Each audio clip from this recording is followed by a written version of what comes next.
Hello, everybody. Welcome to the Road to Homeownership seminar. My name is Bruce Silva from Cross Country Mortgage. I'm glad you joined us today. So this seminar is strictly about homeownership, the potential for why you should buy, why now is a really good time. Hopefully you'll learn a lot from it. So let's get started. So Cross Country Mortgage, who are we? We weren't in New York 5 years ago. So here we are now. We started the first branch in Long Island. Now there's multiple branches. Cross Country Mortgage is a direct mortgage lender, not a broker, not a middleman, but the actual lender.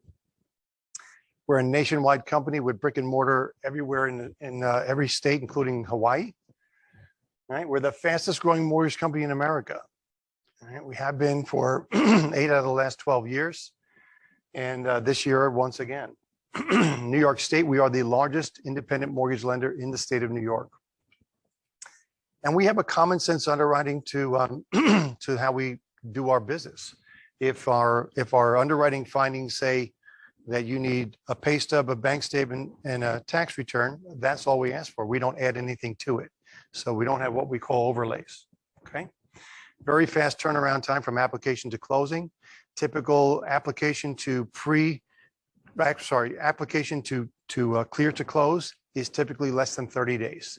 We're in New York State, so many of these closings don't happen in 30 days because of our on or about closing date contracts, but we'll have you ready when you're ready, okay? And we've got more products that will fit most borrowers' needs. How we feel about it is if we can't write the loan application, then nobody can. That's just where we're at, okay?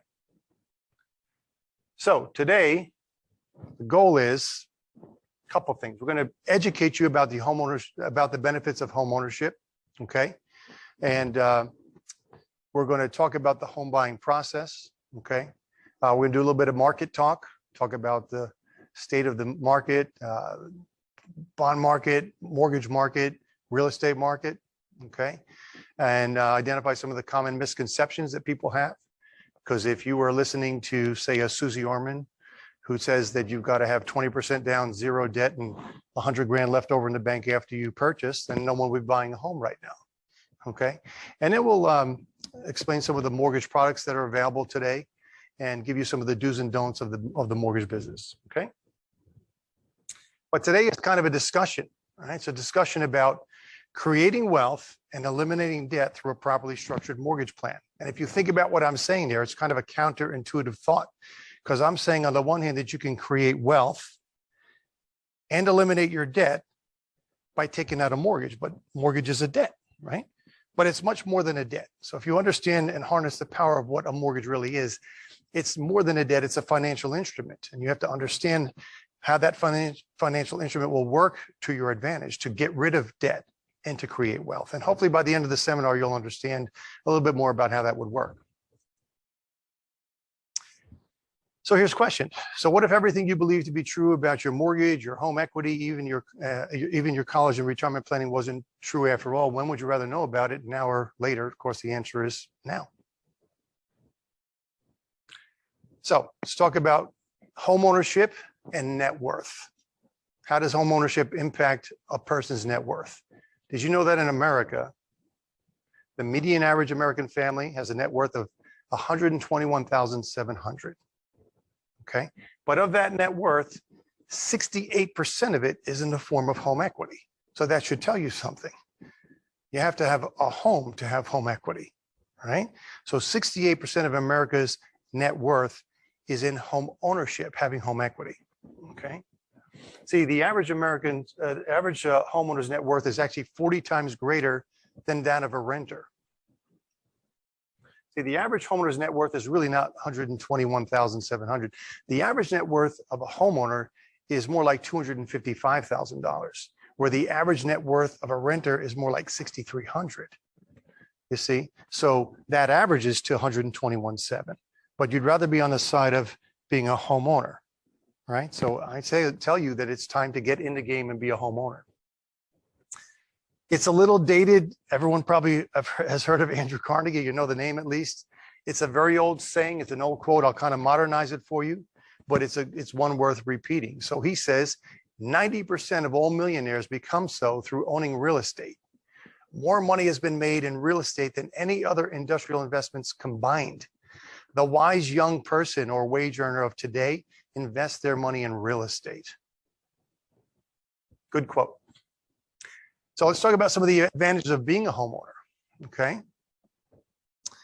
Homeownership allows you a number of different things. First of all, you're going to invest in an asset that will grow over time. Think about other things that you could purchase, a boat, a car, right? And the second you drive it off the lot or get it into the water, you're losing money. Okay.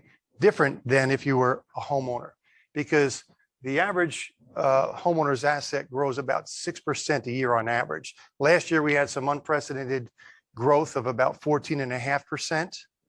Okay. But if you take the last 100 years in America, we have averaged 6% return on real estate. And Long Island is even better than that. Long Island specifically is over 7% return last 100 years. Okay.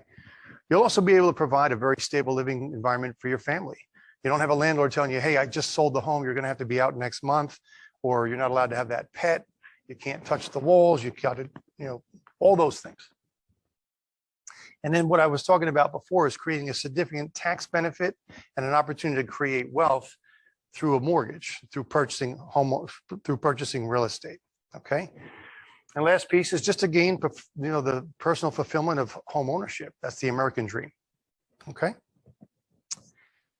So let's talk about current affairs. Many of you probably know this person. He's been all over the TV lately, especially if you watch some of the financial news. This is Jerome Powell. He's the Federal Reserve chairperson.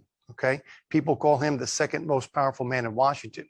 Why do they call him that? Well, because on his words alone, markets move. Okay.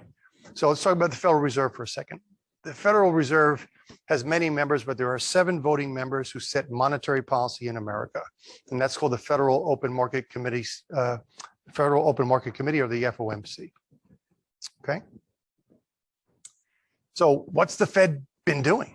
Right? If you look lately at your food bill, your gas bill, your home goods, the cost to go out and have dinner. Hey, Houston, we have a problem. What's the problem? The problem is inflation. Okay. And you have to understand that the Federal Reserve, their main function, their main purpose is to fight inflation in America. They messed up. Okay. Because the target for inflation is about 2%, give or take 2%, right? And we're seeing inflation rates right now, 7+%. It's the highest we've had since 1982, 40 years. Okay, so what we've really experienced, if you look at the last 40 years, overall, you've seen mortgage rates, although there have been some blips, overall mortgage rates have been coming down steadily. And because of technology and things of that nature, we've been able to get our inflation numbers lower and lower and lower year after year. Okay, but this, and I'm not going to blame it squarely on the pandemic. I'm not going to be political. I'm not going to talk about the administration. I'm just going to tell you that the Fed did not get in front of inflation quick enough. So now it's like the dog catching its tail, right? So we have an issue right now. 7% inflation is not sustainable. So the Fed has no choice right now.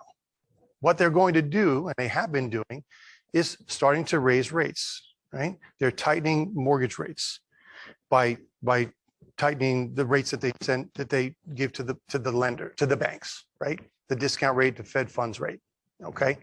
So they're also the biggest purchaser and seller of mortgage-backed securities and treasuries. They're going to start reducing their own balance sheet to offload some of that to get inflation in check. So what you have right now is we have a little bit of a quandary, because we have the Fed who is raising rates to get inflation under control.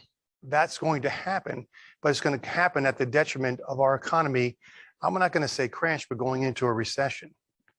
Okay, so understand that a recession in real estate is not necessarily the worst thing. Okay, I want you to look at the chart real quick. Okay, and this is the home price. This white line is the home price index, as stated by Case-Shiller. Okay, every dark blue bar you see is a time that America has seen a recession. From 1960, 1970, 73, 80, 81, 90, 2000. Now, the only time that you saw home values, because this is home values, they pretty much during recessions done very well. They've actually gone up. Okay, the only time you saw that not go up was 2005, 2006. And if you remember what happened back then, that's when we had the mortgage crisis. We had people getting mortgages they should have never gotten. So that was a housing bubble because that created, not because of the economy, but because of actually mortgages, right? But you look at the most recent one we had in 2020 rather, look at what values are doing. So recession is also opportunity, okay? What's going to happen in a recession is that interest rates are actually going to drop during the recession. So what you have to do is hold on tight, okay? And understand that the opportunity is still there to purchase now and get a lower interest rate later. Let's talk about rates for a second, okay? Because interest rates have a big impact on home ownership. Realizing that if interest rates go up just 1% from current levels, that's going to take the average buyer's purchase price down by $54,000. Let me show it to you this way, okay? Consider like a $500,000 loan. And I do have to update the slide because the rates are actually have moved up since this time, but at a 4.75% rate, the mortgage payment itself is about $2,600, okay? If that rate goes up just 1%, that payment goes up to $2,918. That's over a $300 increase in the monthly mortgage payment. And if you only qualified for a $2,600 mortgage payment, then you'd have to drop your purchase power down by $54,000. So you're no longer a $500,000 loan amount. You're now a $446 loan amount. That may take you out of the game.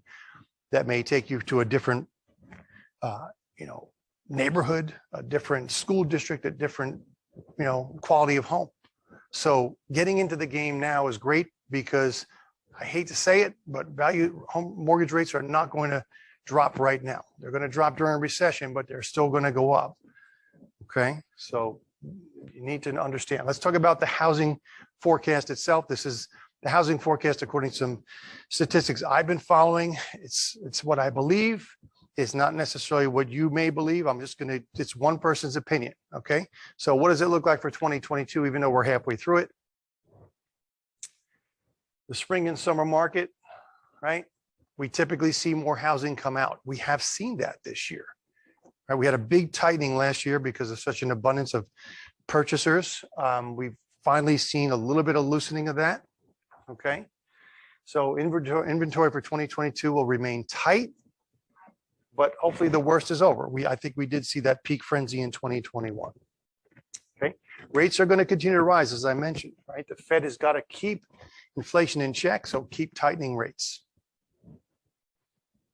Home values, though, and a lot of people may think differently, but I'm going to tell you, home values are not going to plummet because interest rates continue to rise. Okay, I think home values are going to stay strong. I don't think they may correct a little bit. I'm not going to say that certain pockets, certain markets, maybe the higher end will correct a little bit, but in general, I think housing remains strong. Home values keep their price and even still rise at a slower pace. Okay, but according to Realtor.com, the average rent went up $300 a month in 2021. 2022, it's continuing to rise again, not maybe at those same levels, right? But understand why the housing market is what it is. Before there was a pandemic, we had the age-old problem of high demand and low supply. Okay, what drove that was the millennial market. See, the average millennial right now, the oldest millennial is now turning 39 years old this year. So I hate to admit that I'm a baby boomer, okay? But the millennials have taken over the largest segment population in America, okay? They're the drivers of the market. The oldest millennials are turning 39 years old this year, okay? They are doing things later in life than we did as baby boomers, okay? So let me kind of show you a chart, okay? See, the typical progression of things in life is that you find a partner, you get married, you form a family, and then you purchase a home. It doesn't always work that way, but in general, that's how it goes. If you look at the chart, goes back to 1890, but let's look at more recent from, let's say 1940. The red line is women, the blue line is men. And this is the median age of their first marriage. Okay. So if you look, the average woman back in 1950s and 60s was getting married in their early 20s. As we come into the 2021s, they're getting married into their, late 20s and early 30s. Men, even longer, right? They're waiting even longer, right? So if the average millennial is just turning 39 years old now, understand that the market and the desire and the need to purchase housing isn't going away just because interest rates went up. So if you're a seller that needs to sell, it's going to be a good time to sell. If you're a buyer that needs to buy, don't wait till next year because you're going to just pay more. Because if I get you in the game now to purchase a home, we can always refinance. Okay, I'm in the mortgage business longer than I hate to admit, but I'm in the mortgage business since 1987. I've had people come back to refinance and purchase again and refinance again and maybe pull some more money out because it just made sense. Values kept dropping. I'm sorry, interest rates kept dropping and values kept going higher. So the equity kept being built so I could get people more money out of their home for the same or less cost. Maybe to purchase a second home or consolidate some debt or pay for college. Makes sense, right? And Fannie Mae is doing their part as well. 2021, typically every year they'll do this, but from 2021 to 2022, Fannie Mae changed their income limits, right? The first time, even the first buyer limit, the Fannie Mae home buyer limit for conforming loans was 548,250. It's now 647,200. And there's a second level because we're in a high balance area. New York is a high cost area. So we're able to go up to a 970,800 loan amount to be a Fannie Mae loan. With a Fannie Mae loan, even at this loan amount of 970,800, a borrower could put down just 5%. Let's talk about some of the products that Fannie Mae and Freddie Mac offer. Okay, as a first-time home purchaser, you can put down as little as 3%. Okay. 5% for all other owner-occupied purchasers. 5% down requires you to have mortgage insurance if you don't put at least 20% down. And the average or median FICO score, 620. And anything below 620, you're in a different product. I will tell you that if you're trying to purchase your first home with a 620 FICO score and putting down just 5%, you're going to pay exorbitant PMI costs and you're going to pay higher interest rates. So we'll talk about credit in a little bit, but credit's a key component to getting a good rate. Fannie Freddie does 1 to 4 family homes, qualified condos, and co-ops. And they do allow seller concessions. This is not a market necessarily for seller concessions. We can talk about that offline. Seller concessions are basically where you build into your purchase price some of your closing costs. Talk about the mortgage interests versus rent payments and why it's not a good idea to rent. Okay. So mortgage payments, albeit are typically higher than rent, right? That gap is beginning to close. Okay. The mortgage payment consists of principal and interest. Principal and interest. Principal is the amount that you purchased, right? So when you make a mortgage payment back, you're paying back some of what you borrowed. So you're putting money back into your equity of your home. It's like a forced savings. The interest piece, for the most part, is tax deductible. Up to right now, if you borrow $750,000 or less, it has nothing to do with your sale price. It has to do with your loan amount. If you borrow $750,000 or less, you'll have to see your CPA, but most of that, or 100% of that, should be tax deductible. Okay. And again, like I said earlier, you're investing in a mortgage means you're leveraging, your money, right? You're purchasing with that money, probably the only appreciable asset you can really purchase that you can really use. I mean, you could use jewelry and artwork, but you can't live in it, right? Okay. So it's the most practical thing to do, right? Rents are at the highest level in history, right? And, I don't know, if you're renting right now, I just think you got to reconsider, right? None of that rent goes back into your pocket, none of it, right? At least when you make a mortgage payment, The principal portion of that is going back to your equity, your home. That's money in your pocket. So rent gives you a 0% return on your money. Not a good investment. So owning instead of renting has its advantages. Yeah. Let's talk about this. All right. We're going to show you some down payment options that can set you up for home ownership with even if you're a veteran, you can do as little as 0% down payments. Right. But I want to just show you this rental chart. Right. Because think about the average rent in Long Island. The average rent in Long Island is probably somewhere in the $1,800 to $2,100. And by the way, you don't get the Taj Mahal for that. You don't rent out a whole home for that. If you're renting out a whole home, you're probably in the $3,300 to $3,800 range. But just look at the numbers because they're staggering.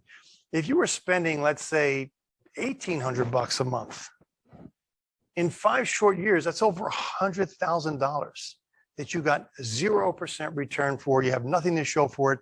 All you had was a home to live in, a roof over your head. Right? So I'm telling you, homeownership is an investment in your future, right? That property, it may, but I have to say may, but I'm telling you that over time, it's going to increase in value over time, right?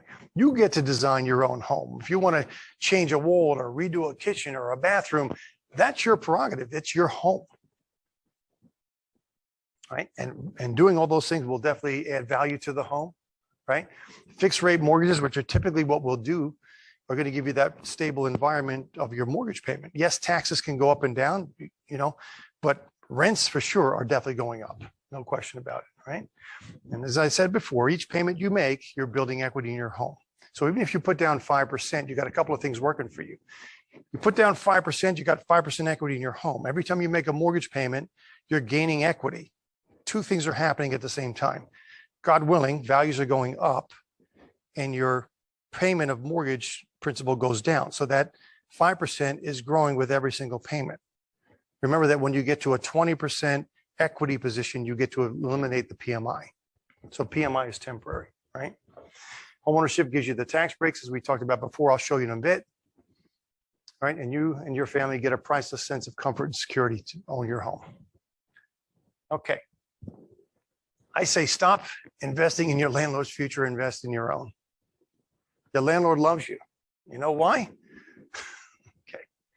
Let's just say you were paying $3,000 in rent over a 7-year period of time. It's 84 payments. It's $252,000. It's a staggering number, right? Let's say instead of continuing to do what you've always done, looking for a different result, the definition of insanity, you decide, I'm going to purchase a home. I'm going to bite the bullet. I'm going to figure it out. $525,000 home, you can get in there with as little as 5%. That's a $26,250 down payment. Okay.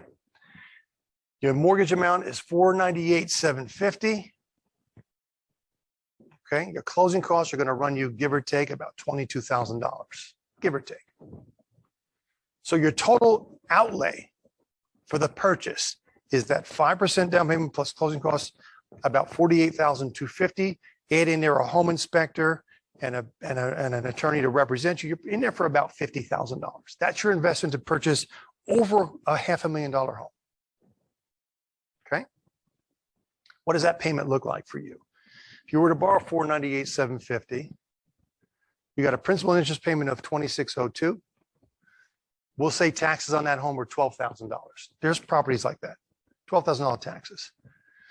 Homeowners insurance, give or take, it's a guess here, about $175 a month. PMI, assuming good credit, is going to cost you about $115 a month for a total payment of $38.92. Okay. Remember that the mortgage payment comes with tax deductions, where rent comes with 0. Yes? Okay. So I'll do the math for you. Okay. So I already took for you the annual interest that you would pay on that home and the property taxes and add them together, right? The $23,000 of mortgage interest and $12,000 of property taxes. Now, there is something right now that was put in by the previous administration called a SALT tax deduction cap. SALT stands for state and local taxes. So the combination of your income tax for New York State and your property taxes is unfortunately capped right now at $10,000. So I'm not going to be able to give you the credit for the whole $35,525. What I'll give you credit for is $33,525. I figure that in this scenario I'm using is a 33% tax bracket. Most of you were going to purchase a home or at least a 33% tax bracket. So if I take 33% of that mortgage deduction and property tax deduction divided by 12, it averages out to be about a $922 benefit back to you by making that mortgage payment. So let's compare it, right? If you pay rent, that mortgage payment is $3,000 because I'm trying to compare a full home to a purchase of a home, right? If you rented a home, that tax benefit is zero. Okay. Okay, click that. If you purchase a home, yes, the payment's higher. The payment's higher by almost $900. But remember that that payment comes with a tax benefit, which I just laid out for you, of about $922. So those payments are almost equal. In fact, the mortgage payment turns out to be actually cheaper. In addition to that, remember that you paid back in the first year alone $7,696 of principal. That's the forced savings. That money is going back into the equity of your home that you now own. So someday you'll realize that when you want to refinance, pull money out of it, or sell the home for the next purchase. And that should give you cause to be happy. Okay. So let's talk about going back to that first concept I said about creating wealth, eliminating debt through a properly structured mortgage plan, right? Okay. So that purchase that I just laid out for you was a $525 purchase price. Okay. Let's just say the appreciation rate is not what we've been experiencing, but what's average, right? Let's say it's a 5% appreciation rate in year one, 4% in year two, 4% in year three. I'm talking modest appreciation rates. We'll go all the way down to year 9. By year 9, again, we're averaging mostly a 4% appreciation rate, lower than what's normal. That 525 home is now worth $754,000. Purchase a home 10 years ago. Don't think I'm wrong. That 525 home you pay for now was in the 300s 10 years ago. Let's talk about amortization. That's the process of paying back the mortgage payment, paying back principal and interest. That's amortizing your loan. Same 9 years. Let's go through it. The principal that you gain every month, every year grows. So this is year 1, year 2, year 3. This is your cumulative, not cumulative. This is year by year, how much principal you're gaining every single year. You're putting a lot of money back in your equity. This is the interest, right, which is reducing and all tax deductible. The balance of that mortgage is down to $414,394. Okay. So here's your equity after just 9 years, right? Remember, the balance of the mortgage is now down to $414,000, and the home's appreciated up to $754,425. The difference is almost $260,000. I want you to remember that it ran you $50,000 to buy a 525 home, and in less than 10 years, that return on investment is over 500%, because you made that $50,000 into $260,000. That's why home ownership is worth it, all right? So if you purchase with a 30-year fixed rate, right, you pretty much locked in your cost for the next 30 years. Yes, you're going to have some tax increases, probably, maybe some homeowners insurance increases, but for the most part, you're guaranteed that that mortgage payment is going to be that or lower, because you may refinance into an even lower interest rate, right? So I mentioned the forced savings, that you're gaining equity every single month, every single payment, right? And remember that either way, you are paying a mortgage. The question is, whose would you rather pay, yours or your landlord's? Okay, so how do we make this work? Well, it starts with getting yourself pre-approved. You might have heard of the term pre-qualification, pre-approval, but there's also something that might be better than that, right? But a pre-approval tells you a couple things. It tells you, hey, Am I ready to purchase now or do I have to wait? The good news is if you do have to wait, we're not pushing you to the curb. We're going to work with you. I've worked with some clients for 2 or 3 years, getting them ready, whether we're building up their credit, getting their savings together, waiting for them to get a little bit more income, pay down some debt. Pre-approval tells you how much of a loan you qualify for. Tells you how much money you're going to need to purchase that home. It tells you what the monthly payment is going to be. And if you need to do any credit repair, now at the time of pre-approval is when we do that, right? You got to know your numbers, right? The average listing is on the market for days now, not weeks or months, days. You got to be ready.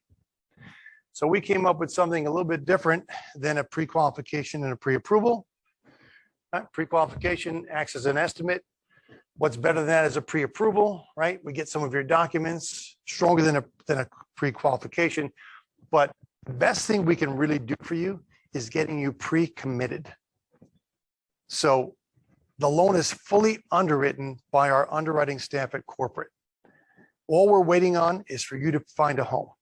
So all your conditions are being worked on and cleared while you're still shopping for your home. So you'll be able to make stronger offers on your purchasing to say that you're ready to close in less than 30 days. Right? So all we're going to really need at the point of being pre-committed, which we call a fast track, you're going to have to identify a property, do an appraisal, get a title report, get homeowners insurance. So fast track for realtors, for buyers, that's the way to go, 100%.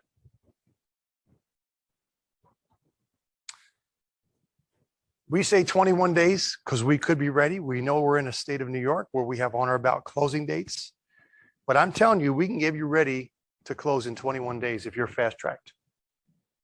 Okay, that's the certificate that we send out. Okay, there'll be just those few bit of conditions.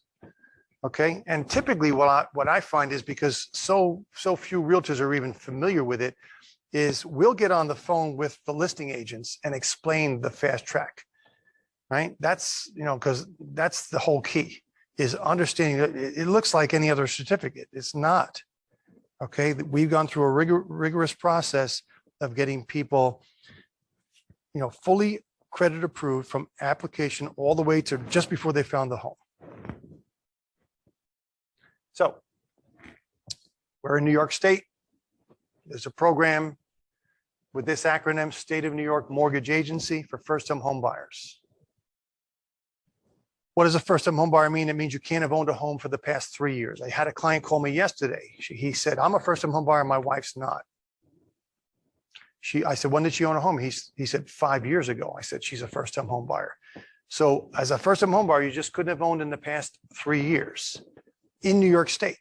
So that means you could have owned a property in Florida less than 3 years ago, and you would become a first-time home buyer in New York State. Minimum down payment for Sonny Mae is 3%. You can also get, with this program, a 3% interest-free down payment assistance. So let's just use a $500,000 home. $500,000 home, you got to put down 3%, $15,000. New York State will give you back $15,000 as a grant that's forgivable over time. They'll forgive 1/10 of that every year for 10 years. You never have to pay it back. Okay. It requires a minimum of a 620 FICO score and 3 seasoned trade lines, meaning they're open for 2 years. They are a little stricter on the guidelines for qualification. Okay. They have income price limits and sale price limits. They just increased those. In fact, I'll tell you what they are. As a first-time home buyer, as a single person, $139,480 is the limit for their lowest interest rate program. If you happen to have children, it's $162,730. There's a secondary program that allows you as a first-time home buyer a $174,360 income. And if you have children, $203,420. It's a really good program. I happen to be doing a lot of them right now because those interest rates are typically lower than the 30-year Fannie Mae mortgage rates. Once you obtain a Sonny Mae application, the loan locks at application for 120 days. So there's a lot of security with that. PMI is required just like any loan if you put down less than 20%. Okay, maximum sale price, just, in fact, I got to update the slide, Matt. It's no longer 718, it's now gone up to 806. So you could purchase a home up to 806,000 with this program, 3% down. Okay. Here's another product I'll go over very quickly. It's for first-time home buyers. It's called Home Ready. This is a Fannie Mae product, right? The income limit has just increased on this one as well, right? What happens with this one is they do allow 3% down. There's no down payment assistance, but the interest rates on this program are typically cheaper because Fannie Mae doesn't impose all their loan level price adjusters, which I'll get into in just a minute. Okay. ARMs. What are they? What's the risk? Another acronym, adjustable rate mortgage. That's what an ARM is. Okay. Typical ones are 3-year, 5-year, 7-year, 10-year. What does that mean? So for the first 3 years, it's a fixed rate interest of interest, and then it becomes a 1-year adjustable. Same thing with the 5 and 7. So it gives you stability for the beginning part. It's not a bad way to go. I'm talking to some people about that now because as interest rates continue to rise, we don't want people being bumped out of the market they want to be in. So maybe a good play is to do an adjustable rate mortgage today, get you in maybe in the 4s. And then I truly believe this, that in less than 2 years, we're going to have a recession. Because it's, and if you watch any of the financial news, many people believe the way I do. And in every recession, rates drop. I think we're going to be in, and we're going to have to be, because once we stall the economy, the only way to get it back up is to spur on home ownership. You do that by lowering interest rates. That's what's going to happen. Okay. I think we're going to see rates back in the 4s, maybe even the 3s, in less than 2 years. So if you can get somebody into an ARM product, maybe just to get them help to qualify and get them into a more comfortable payment, we'll refinance them down the road. Okay. All right. Non-QM. I'm going to try to breeze through this quickly. My counterpart, Joe, did some of this with you. I think he highlighted a product or two. A qualified mortgage, QM, is your Fannie Mae mortgage. Non-QM fits outside of that box, right? So that means we're doing things that Fannie Mae doesn't allow. For instance, a 1099 program. This is a really good one for realtors or commission people that are on 1099.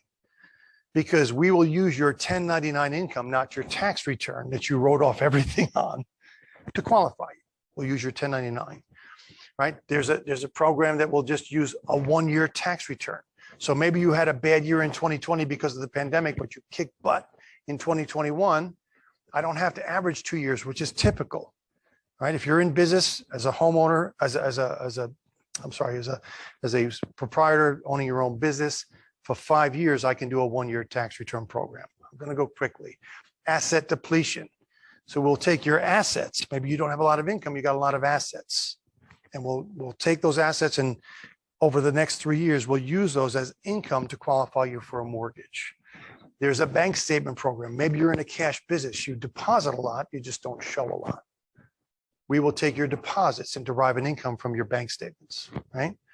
There's programs that if you've had some trouble, maybe it was from a medical reason or something tragic in your life, whatever, bad divorce, one day out of bankruptcy, we can still help you, depending on your certain factors. Lower credit score, financing. So we've got people in the 500s still helping them with mortgages. So it's an alternative to Fannie Mae.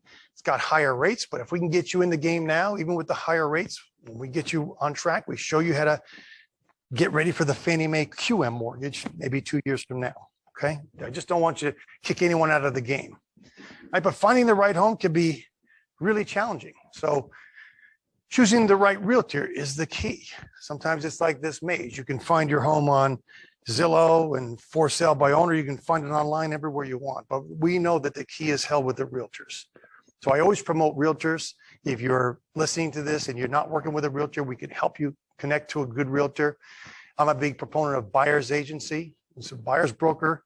You sign up with a realtor as their buyer's broker. They can divulge a lot more information to you than, say, a listing agent can, because the fiduciary responsibility on a listing agent is to the seller.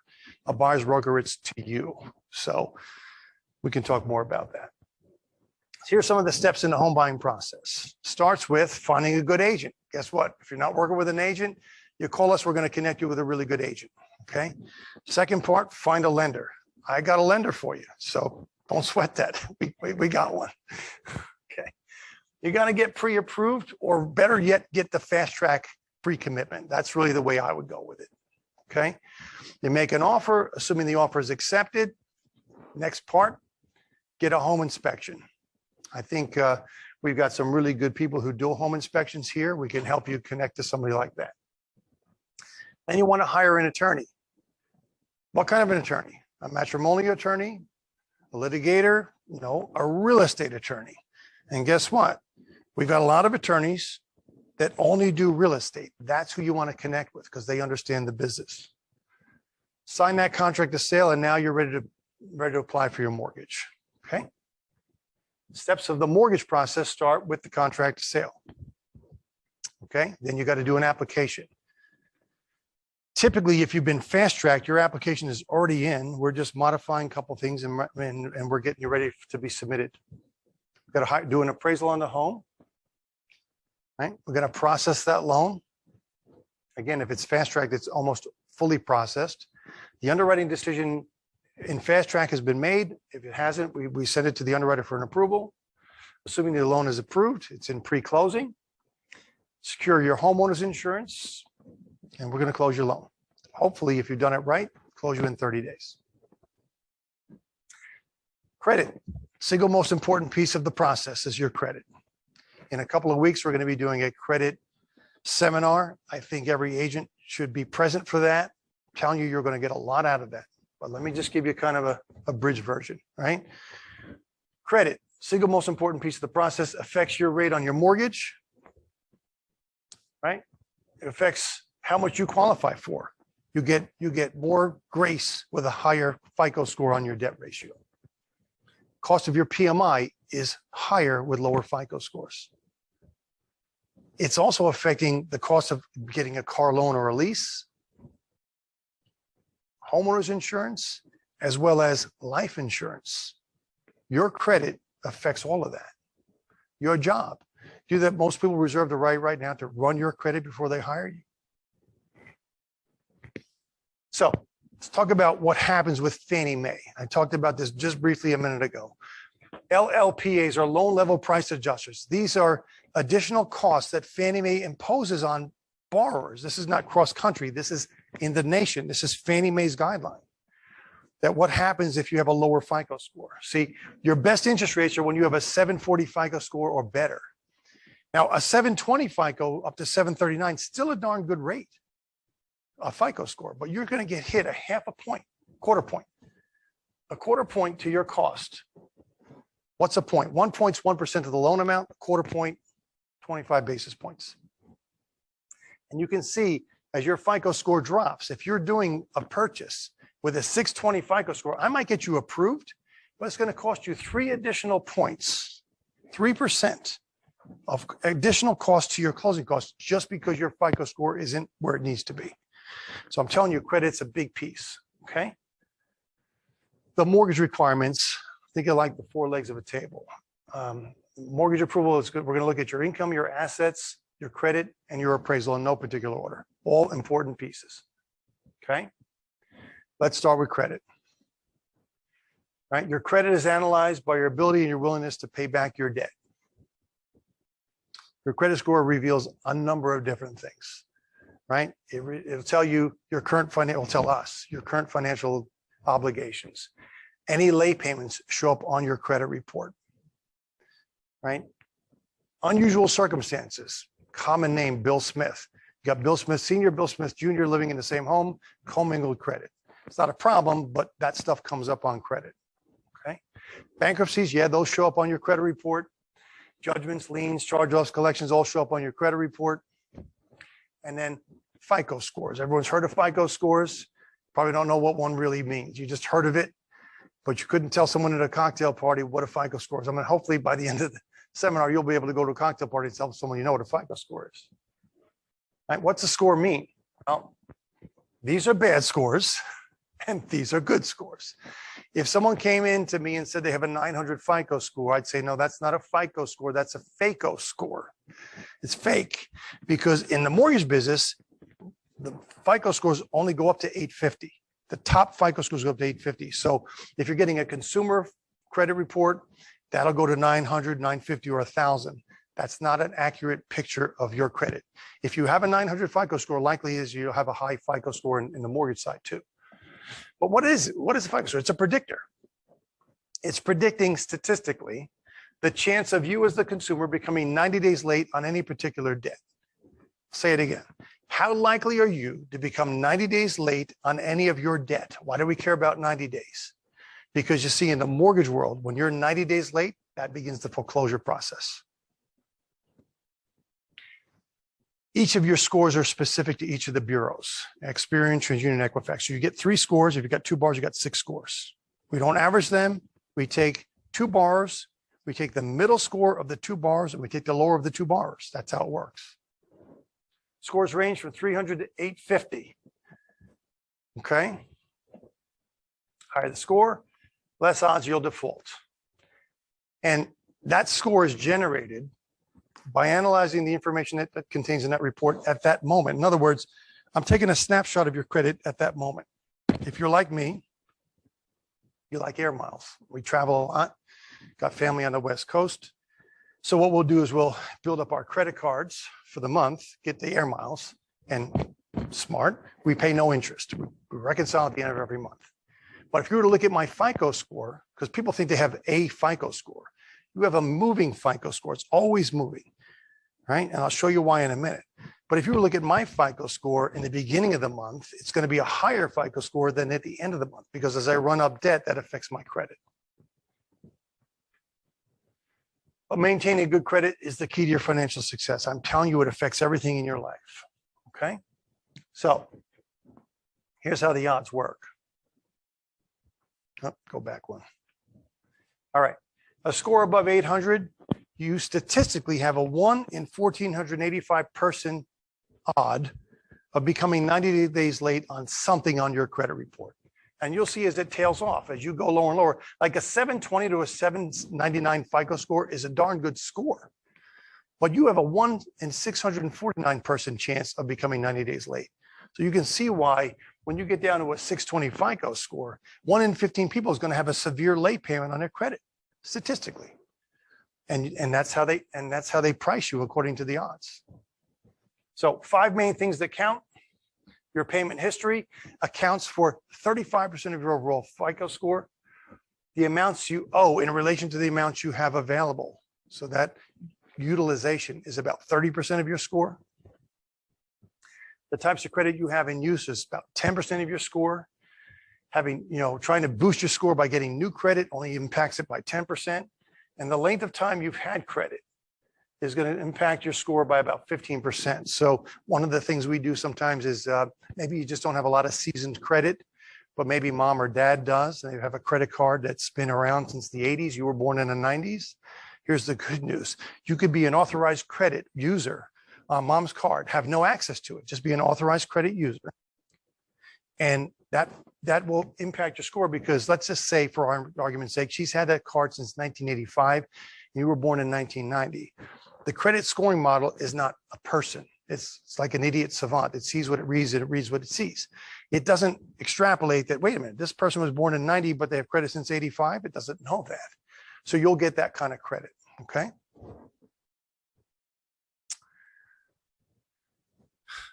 If you happen to be credit challenged, okay, every time we run credit, we have something in there through what we call Credit Expert. We have a wayfinder, and it finds a way to boost your FICO score. So we will tell you, here's the actions you need to take to get that score higher. So we're more than just your average mortgage company. We're going to help you get the best possible result for your mortgage. Okay. I'm going to go past this. Talked earlier about some of the do's and don'ts, what I want you to do. The earlier in the game I can tell you to do this, the better, right? And the things I can save you from doing, I want to help you do that now, okay? So here's a do, right? Get pre-approved, right? And then make that strong offer with that fast track offer, right? Be thorough and honest on your application. Continue to pay the rent or mortgage or your loans and credit cards on time. Sometimes it gets, it's exciting. Maybe you're having a baby, maybe you're about to get married, and it's an exciting time for you because you want to purchase the home. And all of a sudden, that little stupid Macy's card you missed. Trust me when I tell you, you missed one 30-day late payment on a store card, your credit could drop 100 points. The higher your scores are, the more impacting it is. So pay attention to your credit. Keep your current job and income if you can. Like, try not to move it around if you can, right? And contact us if you do have to change jobs. Have your important documents ready and handy for us, right? Typically, it's your tax returns, your W-2s and pay stubs. You got to keep those. If you don't typically keep them, make sure you start saving them. Here's a don't. Don't make any major purchases. Hey, we're about to buy a home, and guess what? Fortune Office has the outdoor backyard sale today with 0% interest till 2025. Guess what? You may take that thinking there's no payments till 2025. I'm good. And you just shot yourself in the foot. If you want to do that, give that to mom. Okay. Let mom purchase that furniture for you. Right? Don't apply for any new credit, and don't close any current credit that you have. Don't make any large cash deposits into your bank accounts. We can't follow cash. There's no proof of cash. You might be one of those people that likes to put all your money in envelopes and put it on the bed and look at it and then deposit it. Don't do that. Okay. All right. Don't spend your down payment or your closing cost money. That's kind of a good don't. Don't do that. You got to buy a home. Right? And don't plan a vacation during the process. Sometimes, hey, we had this plan. I get that. But if you want to purchase, let's make sure that we're talking about that whole process before you do it, right? Don't continue. Now here's what I want you to do.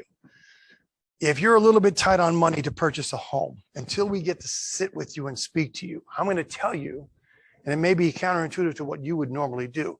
I say just pay the minimum on your credit cards and put as much money into your savings account as possible.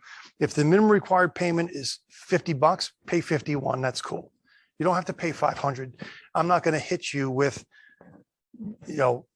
the credit card pay. I'm only looking at not the balances, but the monthly payment. So until we sit and consult, let's make sure that you got enough money to buy a home before you're concerned about being the Susie Orman that says I have to have no debt. We're going to help you get out of debt by what I showed you earlier. You got to keep a good paper trail of all the funds you move into and out of accounts. So if you're getting ready to purchase, just leave your money where it is. Okay. Notify us of any changes in your finances. You're about to get a promotion, or maybe you're no longer getting that bonus. We need to know about that. Or you had a big expense coming up, or you got a tax bill we didn't know about. Okay, notify us of any travel plans, because again, we got to make sure you're here. Don't cancel credit cards, because that's going to help hurt your utilization. Don't take any cash advances. I mean, these used to bombard my mailbox forever. I haven't seen a lot lately, but you get that, $5,000, 0% interest, sign here.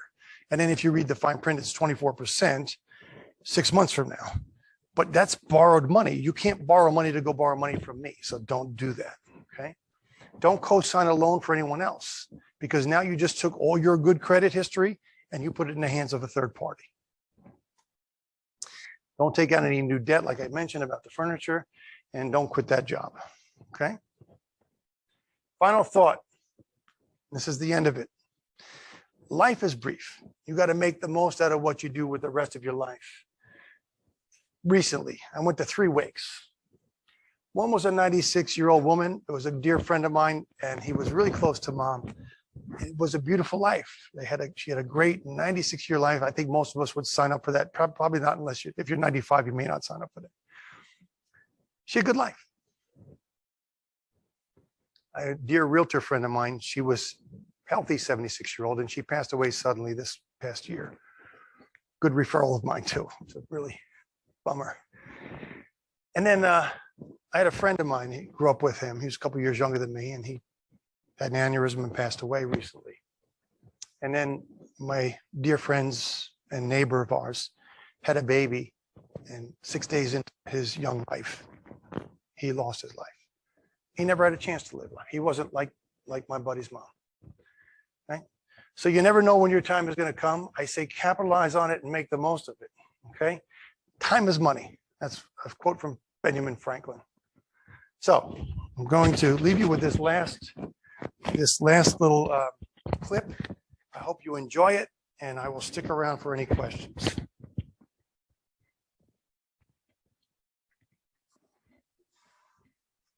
These are roughly 28,835 jelly beans. I counted out 500 of them and used those to weigh the rest. In this pile, there's one jelly bean for each day that the average American will live. You might have more beans in your life, or maybe less, but on average, this is the time we have. Here's a single bean. It's your very first day. A special day, but kind of a rough day on everyone involved. Add 364 more and you have the first year of your life. Now, for a sense of scale, here are your first 15 years, 5,475 days, which brings us to the threshold of adulthood. And at that moment, this is the time that we have left. And this is, on average, what we will do with all that time. We will be asleep for a total of 8,477 days. If we're lucky, some of that time we'll be sleeping next to someone we love. We will be in the process of eating, drinking, or preparing food for 1,635 days. We'll be at work, hopefully doing something satisfying, for the equivalent of 3,202 of those days. 1,099 days will be spent commuting or traveling from one place to another, maybe a little bit more if you live in LA. On average, we will watch television in one form or another for a total of 2,676 days. Household activities like chores and tending to our pets and shopping will take another 1,576 days. And we will care for the needs and well-being of others, our friends and family, for 564 days. We'll spend 671 days bathing, grooming, and doing all other bathroom-related activities. And another 720 days will go to community activities like religious and civic duties, charities, and taking classes. After we remove all those beans, this is what remains. This is the time that we have left. Time for laughing, swimming, making art, going on hikes, text messages, reading, checking Facebook, playing softball, maybe even teaching yourself how to play the guitar. So what are you going to do with this time? How much of it do you think you've already used up? If you only had half of it, what would you do differently? What about half of that? How much time have you already spent worrying instead of doing something that you love? What if you just had one more day? What are you going to do today? Appreciate it. That was just a thought-provoking thing. If you need to contact me, my contact information is on the screen for you. It will be in a second. Okay. And I've also brought Matt Schreck with me. He's my marketing director for anything as agents. If you need marketing, co-marketing materials, he's your guy. Okay. Thanks again, everybody. I hope you have a great day.